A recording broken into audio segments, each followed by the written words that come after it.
Is that what you want, Cecil? Cecil? Welcome back, everybody. Golbez may never come back. You know that, right?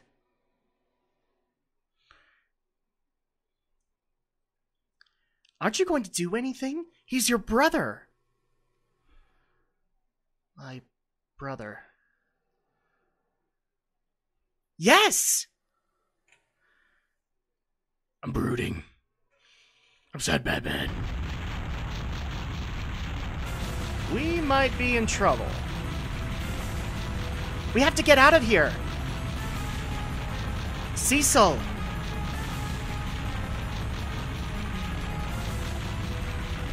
What are you doing? We need to find a way out.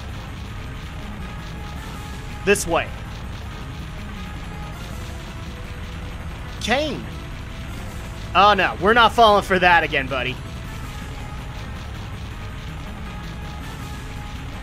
You can doubt me later. If you don't want to die in here, then just follow me for now.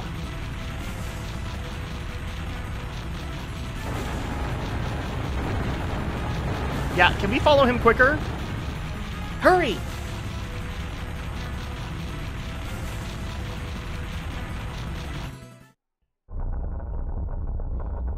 And down goes the giant. Oops. What are we talking about, oops? This thing was trying to kill us. So welcome back, everybody, to Final Fantasy IV. We just barely beat the Giant of Babel. We had a couple of revelations happen. I was finally able to regain my true self. I don't expect you to forgive me after all I've done, but... Of course we're not going to forgive you. The giant was practically your doing. Okay, I can't argue that. I like Kane. Stop it! Rosa. It's not Kane's fault. You saw how Zemus had control even over Golbez. Golbez too? Golbez is Cecil's older brother. A Lunarian named Zemus was controlling him, using the Lunarian blood he carries. Golbez and Fusoya went to the moon to destroy Zemus. Golbez is Cecil's brother.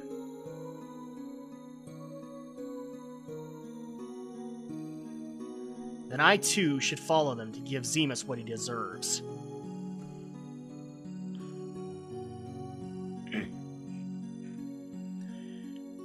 I hope you don't end up betraying us again.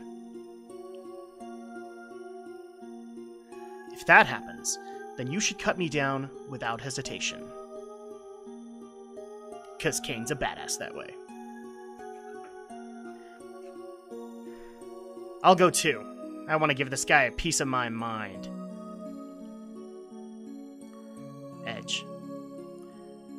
I'll go. I'll go too.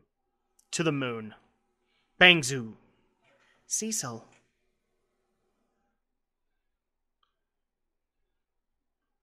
Rosa, Rydia, you two stay here. The three of us will go. I can't put you in this kind of danger. But Cecil... That's not fair! Please, you have to get off the lunar whale.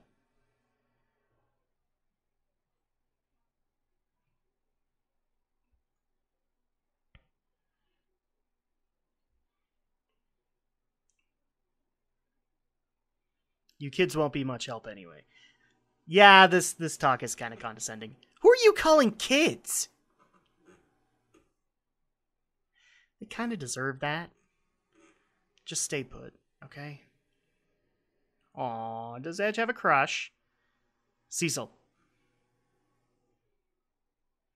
Kane. Edge.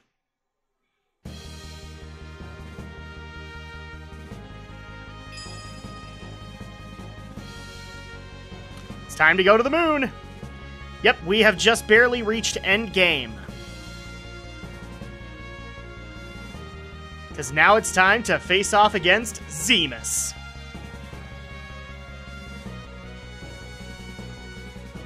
Let's go.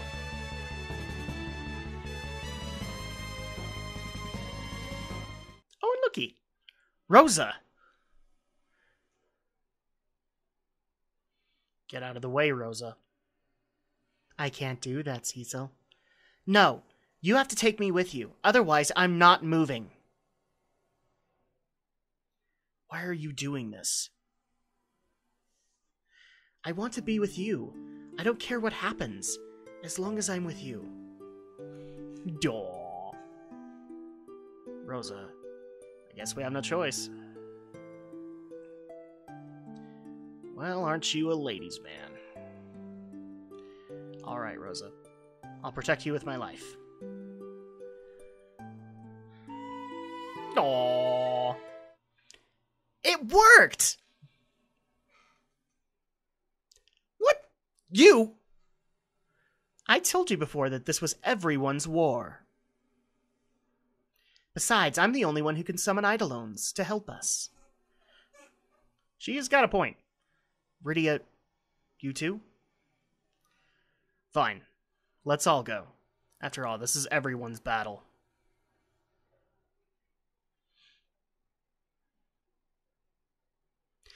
You may now change party members at the Hall of Prayer in Mysidia. So this is actually an interesting feature added to the PSP version. So now you can actually have different party members than what the game actually gives you. I, however, like the party that it's set up, so I'm not going to do that. I'm just trying to tell the original story of Final Fantasy IV. So, yeah, welcome back, everybody, and good night. We have officially reached endgame, and we've come to a couple of revelations. First of all, Golbez was not responsible either. He was being controlled by Zemus, and he is Cecil's brother. Him and Fusoya have actually gone to the moon to confront Zemus. So we're actually going to tail them and see if we can help them out.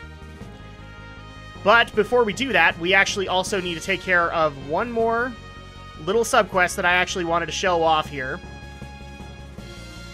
Or maybe... I think I did show it off. Nope, you can't land... Yeah, I'm just going right to the Crystal Palace. So that's where we need to go, because that's actually going to lead us to the core of the moon. And therefore, that's where we need to be. Oh, you want to know what I was thinking? I think I've done that in a previous part, the Hummingway's Home, where you can get endgame items. But we've done that, so we're not going to do that again. But yeah, we have officially reached endgame here. This is actually kind of a short game when you consider the amount of hours. I know that there's like 20 plus parts here, but you know, the story just, you can go through it pretty quickly. And so now it's time for us to make our trip to the core of the moon. And while we are making our way there, so one of the things I actually try to cover is some games that I've been playing, and I also want to refresh everybody's, or let everybody know that live streaming has begun. I just barely started today. We did a streaming session of Hearthstone. So I not only played the new single campaign, Blackrock Mountain, which I hadn't touched yet, and loved, and also I played a little bit of multiplayer with some of the people online. Unfortunately, I wasn't able to get anybody who was part of the stream to join me, but I'm still hoping that we'll be able to get that going. We had a little bit of trouble today, and so you'll have to pardon our dust. But that is up on YouTube, so if you guys want to recap, you guys can watch it directly.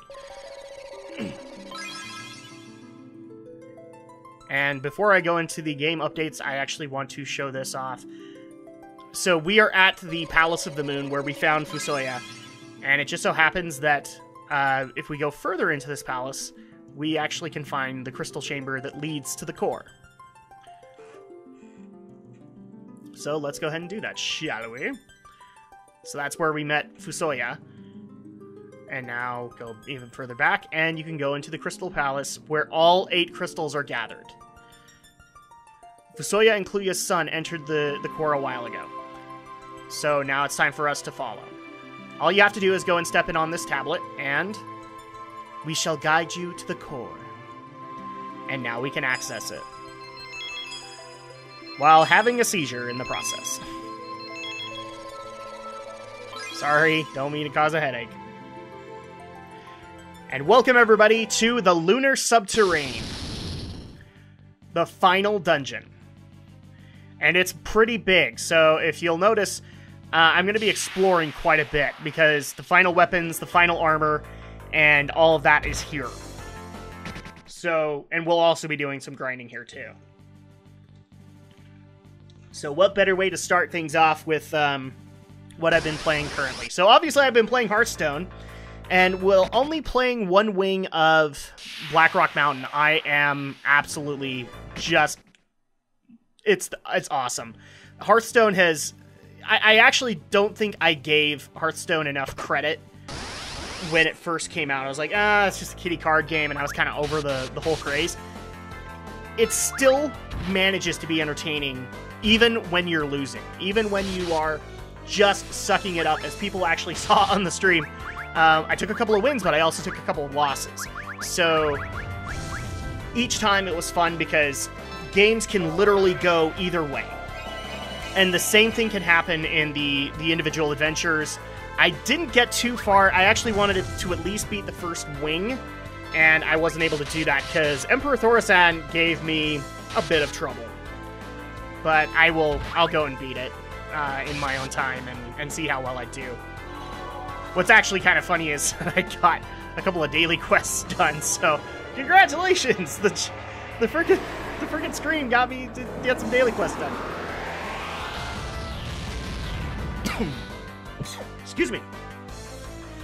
Yep, I've been recording today, if you can't tell, so I'm coughing a little bit. So getting into the games that I've actually been able to play, which hasn't been much because it's been a busy week. So since Memorial Day weekend happened, I kind of took a couple of days off and just did what I wanted to do. Where playing games is something that I'm passionate about, it has become kind of a, not really, but kind of a job. And so there are just times when I want to sit and veg out. Well, on Memorial Day, I finally just said, I just want to pick up a game and beat it, just to have it done. And so I decided to do that with Strider. And I took most of the weekend and just plowed through it. I got the first Gravitron down, and every time I got somewhere new, it was once again, just a head trip. Because, really, like, I remember writing a review for college on Strider, the 20-plus hours that I had played before then, just saying it's a nostalgic 80s trip, because holy crap, how many 80s references can you put in a game?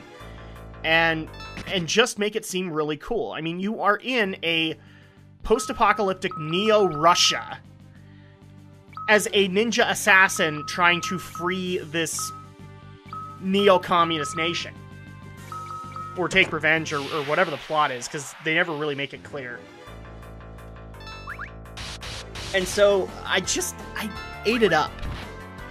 And I got all the way through it. I beat all the bosses, and each boss was just...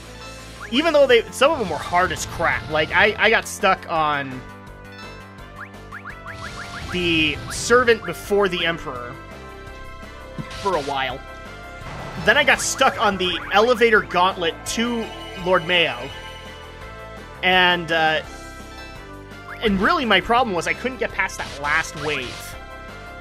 So that's how you know you're playing a really good game, is that it's frustrating the living heck out of you, but you're not letting it beat you. You want to get through it. You want to muscle your way through this game, even if it kills you. And I will admit, the ending was what I thought it was going to be. You know, it wasn't going to be anything huge. But in the end, I'm not usually a completionist. This is one of those games where I actually would pick it up and complete it. Because I found out there were a lot of really cool cipher upgrades that I could have gone into that would have made the gauntlet easier, that would have made Mayo easier. And so I have a feeling that I'm going to go back and get those upgrades and just see how easy it was. But yeah, I finished up Strider. I recommend it wholeheartedly to anybody who wants to pick it up. It's $15, guys. Which for a game, that's not that much. And considering, I mean, you'll get a solid, I think How Long to Beat It had it clocked at like 8 hours. You'll get a solid 10. out of it if you want to play through completely, because if you want to complete it, there's tons of stuff to do. You have to clear out, or you have to clear the map, you have to get all the concept art. There are survival challenges, which will unlock different outfits for Strider, so all of that's worth it. And I wholeheartedly recommend this game to anybody who wants to pick it up. If you are a nostalgic Capcom fan like I am, you will appreciate this game. Now, Aldo Gomez of Reviewers of the World can finally get off my back, because I finally have found a reason not to talk about it. I have beaten it. I love it. I recommend it wholeheartedly to anybody. And with beating it, I finally decided that it was time for me to go back to one game that I had not been able to play that ended... the series that pretty much ended last year, and especially given the news of Konami recently, it felt like I needed to go play the remaining parts of the Lords of Shadow trilogy, which I hadn't done. So I actually began Lords of Shadow Mirror of Fate HD. So if you didn't know this, Mirror of Fate was a 3DS title that they later on, when they did a collection for Lords of Shadow, they basically put the main game, all the DLC in it, plus Lords of Shadow Mirror of Fate, and made it available to the PS3. And we actually come across one of the final weapons. To the seeker of this blade, I bring death. And a boss fight. So, welcome everybody to the White Dragon. He's actually the guardian of Murasame, which is one of Edge's final weapons. But yeah, I just decided to do that. And now that you can play Lords of Shadow Mirror of Fate on PS3, I love that idea. I loved it wholeheartedly. Just because playing handheld games is still very difficult for me without getting a big jar in my neck to be able to do that. So I picked it up, and I'm not too far, I don't think, but already I can tell you I both like it and I dislike it. And I know that's kind of hard to explain, but from what I've been able to play, this is a retelling of the Castlevania story. Lords of Shadow is all a reboot. And so in the first game you followed Gabriel Belmont, and you also follow him in the tutorial of this one. And eventually you end up to his grandson Simon, who is the trademark character of the Castlevania series. And Simon is kind of bland. I haven't really been able to appreciate him yet. He hasn't had a whole lot of story to it. I love the fact that it's got a very Metroidvania feel, but there's a lot of in-between where nothing really is happening. You're just going through from one area to another. And that's different in kind of a bad way to me. I thought that all of that in Lords of Shadow was well-paced, and this one it just feels like it takes too long to get to these segments. With that said, it looks good. It looks good for a 3DS title and eventually PS3. The voiceover work, I'm not going to say too much on it, or the music, because they're kind of non-existent. I haven't come across a whole lot of music that just blew my mind compared to Lords of Shadow. And the only dialogue that I've heard has been mainly Simon. And it's just Simon being, well, emo. So it's not all that interesting. And now we have obtained Murasame from the White Dragon, and now we can give that to Edge. So I've been playing through that, and I can't even begin to tell you the plot, because I have virtually no idea what is going on, aside from a little puppet ghost thing has tasked Simon with getting back the combat cross, which I'm assuming he's talking about Gabriel's combat cross. So that would be this generation's equivalent of the vampire killer. And I like that idea. I thought there was a lot of good utility with the combat cross, and I also hope that this game applies that.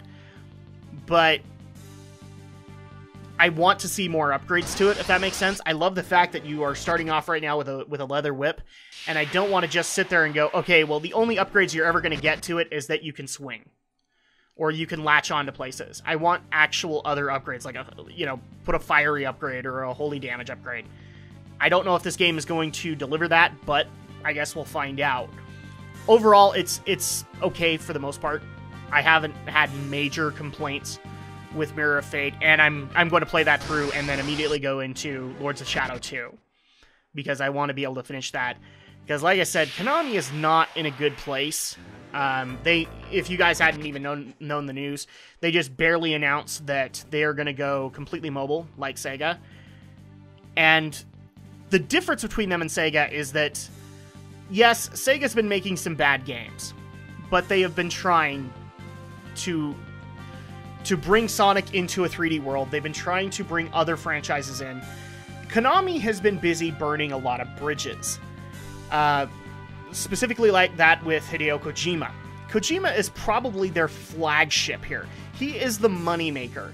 And from what I've heard, not heard, but from what I've read in the various articles, their relationship just really has gone sour. And enough to a point where it's disappointing to me, because I am a Metal Gear fan. And also the fact that, if not for Hideo Kojima, I would not have gotten Lords of Shadow. And I love that game. So, I don't care if it's a God of War ripoff. It's still a good game. And if not for Hideo Kojima, that wouldn't have happened, because he was the one that brought in Mercury Steam. So, at this point, I'm more along the lines of, I'm sad that Konami is going this direction. Unlike Sega, where I think Sega will eventually make their return to consoles, I don't think Konami will. I don't think Konami has that interest in mind anymore.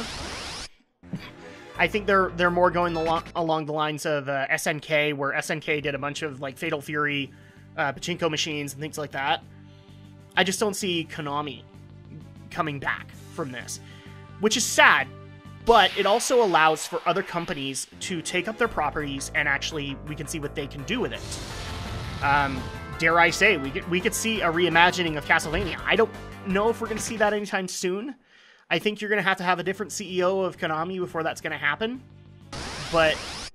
And also a lot of the board. I think right now current Konami just has burned too many bridges. You're going to have new people.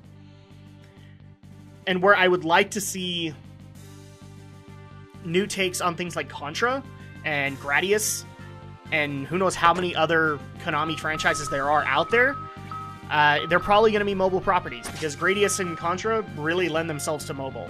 So I can see that happening. But it makes me sad, because Metal Gear will go on. I don't know about Castlevania, and if you ask me between which one I like more, I like the Castlevania series.